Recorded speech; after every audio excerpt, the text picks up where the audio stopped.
The next question is, how do you manage to stay healthy while breastfeeding? You definitely have to stay healthy while breastfeeding. You need 300 to 500 extra calories a day to support healthy breastfeeding, just like you did when you were pregnant. Just eat like you did when you were pregnant, like lots of healthy vegetables and fruits and whole grains, lean meats, stuff like that, and calcium, proteins, because your body takes your stores and sends them to your baby within your breast milk, like vitamins, minerals, proteins, fats, all that kind of stuff. And you can't affect the types of fats that are in your breast milk, monosaturated, polysaturated, saturated fat. So you want to make sure you get lots of fish oil, flaxseed oil, coconut oil, olive oil, those types of fats in your diet to deliver to your baby. And traces of what you do eat and drink are found in your breast milk through your bloodstream, like limit alcohol intake, limit caffeine intake, and desserts and all that kind of stuff are fine in moderation. Just make sure you're getting a little bit more than you regularly would when you were not pregnant or not breastfeeding.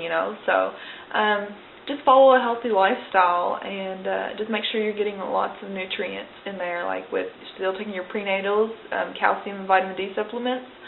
If you're not drinking dairy, which we don't drink dairy, we drink almond and rice milk. And iron, extra iron, because I need extra iron. So just stuff like that is really good.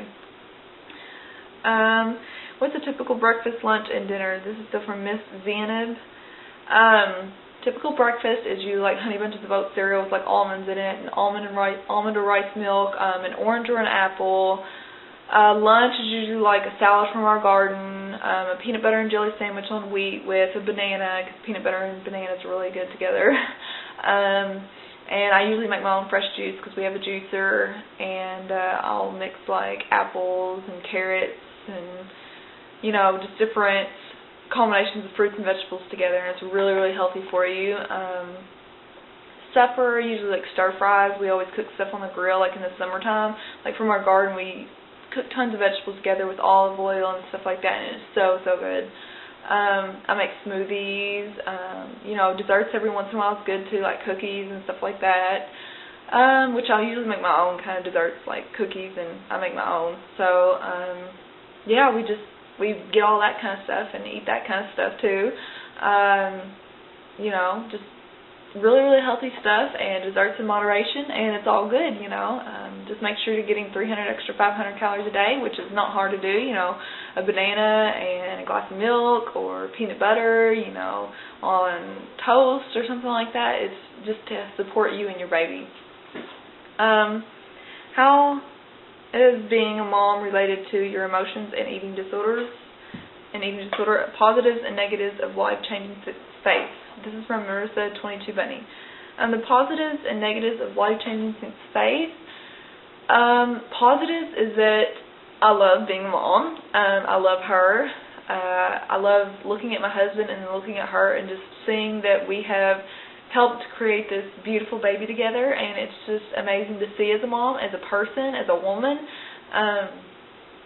Knowing that in the future I'll get to teach her everything that she's going to learn through homeschooling, just helping to nurture her body through breast milk,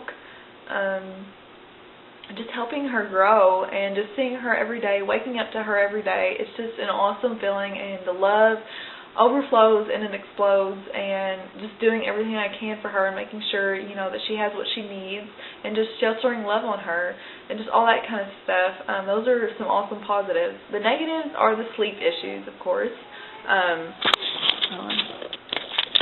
She's up every 2 hours at night, so it's definitely hard.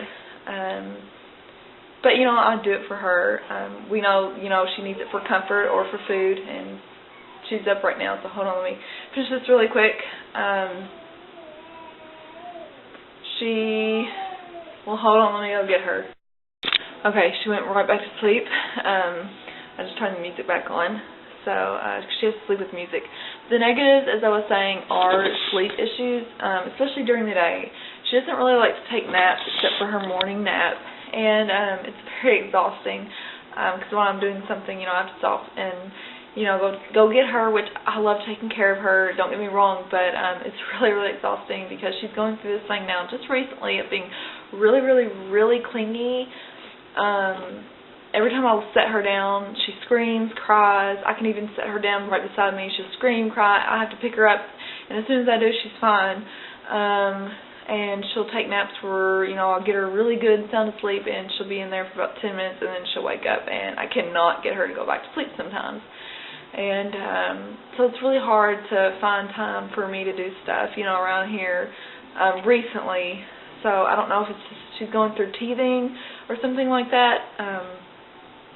So I don't know. I've looked it up, and it said, 4-month-olds usually go through this clinginess and stuff because they're just learning their surroundings, and their brain is taking rapid and developing really rapid, and it's just new to them, and they just need extra comfort and stuff like that. So I don't know, but that's one of the negatives, but it's not too bad, because I love her and everything. So the next set of questions is from Dreamflight 6000.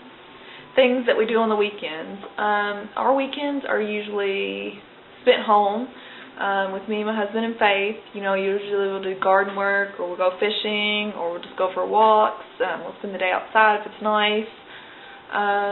We'll do things around the house, or we'll go visit my parents or his parents, which we do once a month. Church. Just spend time together. That's really what our weekends are about. So, what are things that you struggle with as a mom? Sleep, as I was saying. I struggle with, feeling rested and, feeling like I get enough time to do things around the house. Just finding time to be able to talk to everybody that I need to talk to, call my mom or my sisters, and just have that time, to stay connected to other people. Body image is a struggle too, but as I said earlier, I never want to go back to the eating disorder. I never want to be a part of that again. But, there's days whenever I have down days about it. I'm not going to lie about it. And so those are things that I do struggle with as a mom. Motherhood is not always easy, but it's very, very rewarding, especially in the times that it's not easy. Once you accomplish something and your baby learns something, it's rewarding. So, what do I make for suppers? Usually just stir fries. Summertime is all about the grill, squash, onions, carrots, potatoes, bell peppers, all that stuff mixed together with olive oil. We'll make, in the winter times, like chicken and dumplings, chicken noodle soups, homemade, all this homemade. We usually like to make everything homemade. We make a variety of things all the time. Spaghetti, and I can do videos, whenever I make something different, for supper or something. So I can do a separate video on that. Do we want more kids? This is from Truly Blessed 5586. Yeah, I think we do want more kids. It's totally up to God. It's not really what we want. We'd like to adopt the next one, though. A boy or a girl would be fine with me. We'd like to wait until Faith is around 2 or 3 years old, though. We don't want them too close in age, but we don't want them too far apart. So yeah, we definitely at least want one more, but if God has different plans, then He has different plans, It's not our plans. Has having a baby changed your relationship with Christ? This is still from Truly Blessed. Yes. It's made it even better. It's made me want to be even closer to Christ, so I can lead a great example for my daughter, so that she can see her mother and her father too come close to God and want the same for her life. And we want to teach her everything about God. I want to know more about God. I want to study more about God so I can be her teacher, because we plan to homeschool her, and I want to teach her everything that I know about God, be able to tell her things in the Bible without having to go look it up, just tell her things that I know, and she can see, so she'll be able to see God's wisdom in me, and she'll be able to see God's wisdom in my husband. And it's just made me, think about things in a different way, that this life is gone in a flash, and the years that I have with her are gone in a flash, and I need to enjoy them, knowing that God is watching over us, and trusting in God more, because, I've been through a lot of things, and, I just want to be a great example to her, and just trust. It's given me more trust, just to be more patient, too. I have to be more patient, so, yeah. Let me check my time really quick.